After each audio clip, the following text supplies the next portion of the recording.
花西在地新闻继续是有关大罢免，讲为16号的0点开始，就袂使搁来公布着民调。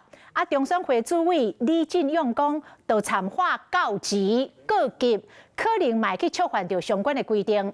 国民党批评讲无法院的依据，结果李进勇搁来解喙，讲伊无讲袂使哦。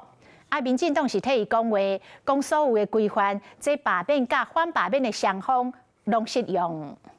在我们实务上，就个案的认定，还是会认为它是有违反规定的。大选前的惯例，要吹票，往往会拍苦战、告急、罢免决战，嘛无例外。不过中选会主委李进勇昨讲，这款做法是违反规定。告急也不能吗？我没有说不能。我没有说不能，但是我不方便，对，我不方便就这个问题，在这个场合跟你说你袂使，你袂使。第一时间讲可能违规，经过点外钟，佮改变讲法，强调讲无甲你讲袂当化告急，中选会嘛发出声明讲，这并毋是袂当使用，也毋过袂当照抢救告急。讲到民调，是讲这声互国民党扣着枪，讲这款的讲法无法院的依据。何况时间又是2018年，李进勇争取婚姻馆长连任的时，拄到这个张立宪的挑战，伫选前的黄金周，伊本身嘛拍出告急罢音。李进勇自己选举。你就打告急牌，怎么没有个案的认定呢？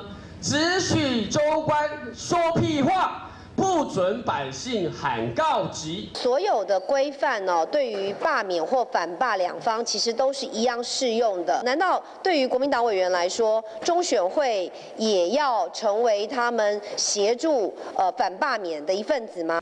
毕竟投票前的风吹草动拢真敏感，罢免之前进入最后的阶段，比锁定国民党的立委步步为营，拢真谨慎。Hello， 大家好，我是林依文。想要抢先掌握最及时的新闻资讯吗？赶快订阅、按赞、开启小铃铛，锁定华视新闻的 YouTube 频道。